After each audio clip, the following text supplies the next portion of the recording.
Hey, what's happening, Nation? It's Sun Joku. The Raiders released their latest depth chart. I really want to go ahead and jump into it and just take a quick look at it. I want to draw it up on both sides of the field, both sides of the ball, so we'd be able to take a look at it and kind of take just kind of a more in-depth look, just kind of see it on paper. I was pretty excited when I saw it come out. There was offense pretty much shook out exactly like I thought it was going to. The defense, we added some new pieces, so we're going to take a look at that. If you are new to the channel, please do think about subscribing. I really do appreciate that, and it really does help me out when keeping me growing. So let's take a look at it real quick. The offense, like I said, with the exception of our offensive line depth, I think everything is honestly looks pretty damn good. Seeing that Brandon Parker is playing the backup on the right and the left-hand side kind of worries me. I'm not going to lie about that. And Nick Martin was pretty much up and down through the preseason, so that was a little bit suspect. So I just want to see what's going on with that. But as far as the rest of the offense, I really think the offense is like pretty much, we talked about it all off season, and honestly, this is exactly what we discussed. So I was happy as hell to see that.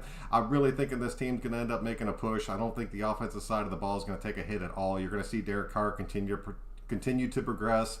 Hopefully Gruden can open this up a little bit more, but I'm really expecting a big season. I'm really expecting this offense to be in that top 10 range again. I really don't have any doubts about us repeating that again. And then on the defensive side of the ball, there's a few like Quentin Jefferson or Solomon Thomas. Really, the guys that are in that starting spot are probably going to get the starting nod for this game. We're still pretty banged up as far as the linebacker group goes. And I was talking about the safeties last night, and I did. I left off Teamer. I left off Tyree Gillespie.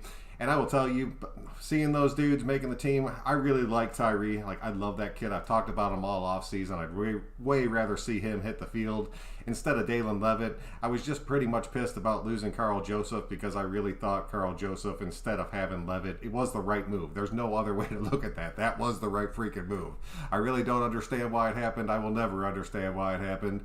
But I think that safety room is looking a hell of a lot better than I made it out last night. This linebacker room, as soon as we get Javin White back and as soon as we get Morrow back, we're going to have the depth pieces. Seeing Denzel Perryman over Nick Kwiatkowski, really, I don't know, man. It seems like Nick's kind of getting shit on, which pisses me off because that dude did play so well for us last year. But if Denzel can come in there, win that starting job, and be that starting middle linebacker for us when we're running this 4-3 setup, I will take that all damn day because he does have the experience. He does have the speed. I do love Nick, but if Nick is a depth piece, I will take that all damn day because that is a huge piece of depth to have on your team. So we're not going to waste too much time. Let's go ahead and jump into it. I wanted to start with the offensive side of the ball first. I mean, this is pretty much exactly the offense that we saw hit the field last season with the exception of a few tweaks on that offensive line. And that offensive line that we had the past couple seasons, for as good as it was on paper, those dudes never played together. So I will take this younger, revamped offensive line all damn day. Because I'm telling you, if these guys can stay healthy, that zone run blocking scheme is going to look a hell of a lot better when you have the speed of some of these young kids and the size that this offensive line still has. It's still a big-ass offensive line. I do not have too many question marks about that. We just need these dudes to stay healthy. I know we're going to end up taking some hits throughout the season. Everybody does. But if it can be like a game-to-game basis instead of somebody being out for like 6 to 8 weeks, I think this offensive line should hold up, and I think it should be pretty damn good. Ruggs and Edwards have got that starting job. Ruggs, much like last season, I'm really hoping they can both stay healthy. We need both these guys to make an impact. We need both of them to make a huge freaking impact. Ruggs has to be able to establish himself as a deep threat. Edwards has to be able to establish himself as that number one possession receiver. Just somebody like Crabtree-esque that can come out there that Carr can just build that rapport with and actually have that reliable option. I understand that is what Waller is for us, but if you can have somebody on the outside that can do that for you, it only helps a dude like Waller expand his game even further and become more of a superstar than he already freaking is.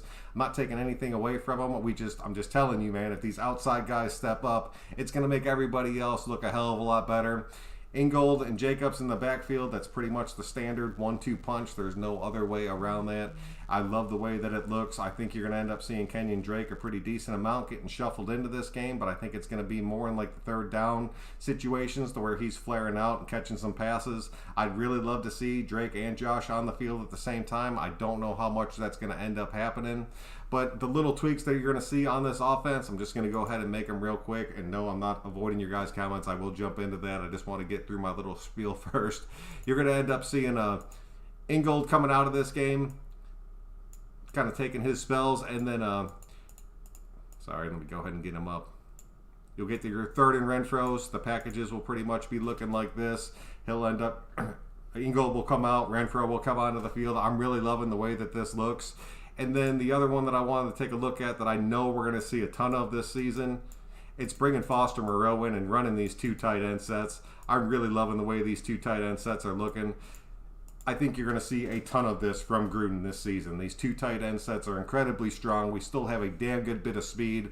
And just the fact that Waller or Foster can completely burn a defense running these seams or just working that inside of the field is only going to help open these guys up. Plus, they're both incredibly good in the run blocking. So you're going to end up seeing Josh Jacobs end up still exploding through some holes in these packages, especially with these two tight end sets. So I'm loving the way that it's looking. I know a lot of you guys, I've mentioned it a little bit last night. I'm going to say it again. If Latavius Murray can be the third running back on this team, I will take that shit in a heartbeat. I love that kid, and I know it's a little bit off topic, but he's out there. He's still wanting a decent amount of money. He's still playing at an incredibly high level. I really think if you brought him onto this team, he would be competing for that number 2 spot, and you might end up seeing Kenyon Drake moving into that third down back position, which I'd be totally okay with too, because I think he would excel at that spot on this team. Let's go ahead and jump over to the defensive side of the ball real quick. As far as the defensive goes, the 4-3 setup is pretty much on paper. Honestly, with the exception of the linebackers that got shuffled around, exactly what we thought this was going to be, man. That defensive line that's drawn up right there is a defensive line I had drawn up for this team through so many of the lineups I did through the offseason. I think it looks incredibly strong, man. The rotation that we have on that defensive line, I said it before, is freaking insane, so I will take that all damn day. As far as the linebacker room goes, got Littleton on one side, Wright on the other, and then Perryman sitting in the middle. When Morrow comes back, he's going to end up taking that spot from Perryman. It is what it is, but I will take it all damn day. Morrow has been progressing incredibly well over season to season, so I would love to see him work his way back into that starting role. And then if you're talking about having Perryman and Kwiatkowski as your depth pieces, you're looking pretty damn strong. Littleton and Wright, they'll have Javen White behind them. But, man, I really want to see what KJ Wright brings to this team. I talked a little bit of shit about him last night, and you guys let me hear it in the comments section. And I understand why you're saying it. And PFF did rate him incredibly high last season. I don't give two shits about PFF scores. I put no stock into them whatsoever. You can see when a player has lost a step. If KJ Wright comes in with a chip on his shoulder, which he does have because he is pissed off about his offseason, and he comes in there and just truly excels and locks down that starting job and Javen White has to play behind him, so freaking be it, dude. That's a huge advantage for us. Don't get me wrong. I am pulling for KJ more than anybody else on this team right now just because I know the impact he could make. I just want to see him make it. Ben, I'm really thinking that linebacker room, like I said, dude, we need to get those pieces back, but if these dudes can stay healthy, this is a pretty solid rotation that we have right now. I will take it for what it is. Like the safeties, talked about them earlier, I think it's looking pretty damn good. Having Teamer and Gillespie out there, I really like both those guys. Teamer is actually, I was kind of back and forth on him, I'm not going to lie. But I really think that as a depth piece, he is pretty solid for us. And then that outside rotation on the cornerbacks, man, I'm loving this cornerback rotation. I understand Nixon's still out, but if you have a dude like Hobbs and you still have a dude like Arnett playing backup to Mullen and Hayward, and you're working these guys into these 3-4s and these nickels and these big dime packages, that's only looking stronger and stronger as you keep working through it. Honestly, man, with this depth chart, I think it's looking pretty damn solid. I'm not going to lie about that. I'm loving the way that everything is kind of shook out. I really want this to really work out. This team has to make an impact this season. I think there are some jobs on the line if this team does not end up making it to the playoffs. But actually seeing it on paper, seeing our actual initial depth chart, and going into this Ravens game, I'm feeling super confident about it. I honestly am. I think we're going to be able to knock that team off, especially being at home. And I think it's going to set the tone for the first 6 to 8 weeks of this season. And then if we can start getting guys healthy and coming back onto the field and we're not losing pieces in that process, this team's only going to get stronger. And I really think we have a legitimate shot at making a pretty damn good push this season. So let me know your thoughts, man. Let me hear from y'all. I'm going to go ahead and jump into this comment section. I'm going to scroll back up to the top because you guys know that I do that. Joseph, how are you doing, man? First comment, yes sir, thank you for coming out. Gord, how are you doing? Pizza, what's going on? Back to back. Like I said, dude, I want to start getting back into my live shows. Is Jacobs injured? Ryan, from everything that I heard, he's going to be back at practice tomorrow. They were just kind of taking their time with him. We're not going to take any chances before our opening game going into the season. If he needs a little bit of rest, so be it. I'll take it all damn day. G Money, how are you doing, man? I'm glad you got back to the show. Finally caught you, man. I'm glad you made it out. DeMarcus, how are you doing? Costas, what's going on? Oregon, what's going on, man? Thank you for coming out to the show. Bullies, how are you? Dirty Eric. Oh, Chris, man, what's good? What's good, my brother? Glad you are back and hope your health is improving. Dude, it's getting better every day, and I am so grateful for it, so thank you very much. Robert, how are you doing? Good to catch you live. It's been a while. Much love, man. I'm glad you can make it out to the show. Gordon was watching the leader debate in Canada. Thank you for rescuing me from... It had to be tough. There's a lot of shit going on in Canada right now. Levitt over KJ makes 0 sense. It really does, dude. They said that Morrow will be out for a long time. They did, which sucks. But I'm really hoping it's not going to be... I'm hoping it's like about an 8-week thing. And if we can have these veteran guys kind of fill that role, and we can get White coming back into the rotation, and then you still have a dude like Perryman and then Kwiatkowski backing up, you still have a solid 1-2 punch at that interior linebacker spot. So let Morrow heal up. I'll take it all damn day. Period is in middle linebacker. Simple as that. I'm just going off the depth charts. Costas, he's kind of been bouncing around. He's played both throughout his career. Maybe KJ didn't want to play special teams.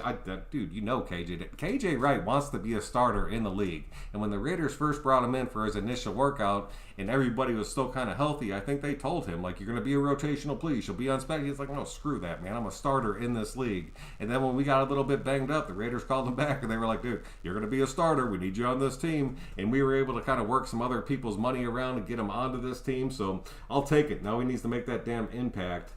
You remember... To me, this team didn't have good depth. That's why we lose those close games last year. You're 100% right about that. And I really think we improved the depth on this team. I think that's going to be one of the biggest impacts that you see moving forward. I am wondering if Incognito will be good to go. Damn, dude, he's kind of has me a little bit suspect. A lot of people have been saying that we're just resting him and he doesn't need to practice. He needs to get some reps in. I'd like to see him at least get one practice in before this game. If we end up just starting him out there, so be it. I'm pulling for him. We need him to be healthy to make it through the initial start of this season. Arthur, how are you doing? Don't worry about that weight you lost. Put it back on. You'll be signed... Arno, if they sign my ass, they're in trouble. Mike, what's going on, dude? Glad you make it out to the show. Go Bears, week 5. It's on, folks. You're damn straight it's on. But I will tell you right now, you guys better figure out that quarterback situation because Andy Dalton's not going to carry your ass that far. I think Fields is the answer. I'm just curious to see when he actually gets into the game. I would like to see 3 tight end sets with Drake and Josh. I think you will see 3 tight end sets. I think that's a big reason why we kept 4 tight ends on this team and cut one of our wide receivers out of that room. I was happy to see us keep 4 tight ends, but if you're keeping 4 tight ends and a dude like Carrier is pretty much going to be doing your special teams work, you're still going to see some 3 tight end sets. I promise you that, especially when we start getting into the goal line or some of these bigger packages. Did you see that Kenyon Drake as the kick returner until Richard comes back? What do you think of that? I'd like it, dude. I don't like to see kind of players that I'm expecting to make big impacts get into situations where they have the potential of being completely lit up. But if he's just kind of filling that role until Richard does get back, I think it'll end up being okay. Most of the kickers in the NFL right now are just booting that thing out of the back of the end zone, so you're seeing less and less kick returns on a game basis or like on a daily basis as far as all teams are concerned. So I'm all right with that. And then they still had Hunter listed as our punt retarder. As much as that scares the shit out of me, he is damn good at it, dude. Are we going to see the wishbone? Man, El Brado, I really hope we do. I've talked about it. I've drew it up a few times. I don't know. Gruden does not like to... We haven't seen it too much from Gruden, so I'm not going to put too much stock into it actually happening. No more tweaking. Let's strap up and play big boy football. Thank you. Yes, Costas. Southern. Let's go ahead and do this and actually make it happen. I think we see a lot of 2 running back sets. I think you will see a lot of 2 running back sets, but when you see 2 running backs, I really think Ingold is going to end up being one of those 2 backs, and you're going to end up seeing Drake and Josh just kind of rotating in and off the field. You're going to see a pretty big rotation between the 2 of them. I still think Josh Jacobs is going to be the workhorse, but you're going to end up seeing a pretty good dosage of Drake out there. They will need to run the ball early to play. Yes, they will. We have to be able to establish the run game, especially in this Baltimore game. No need. We need to activate Reagan.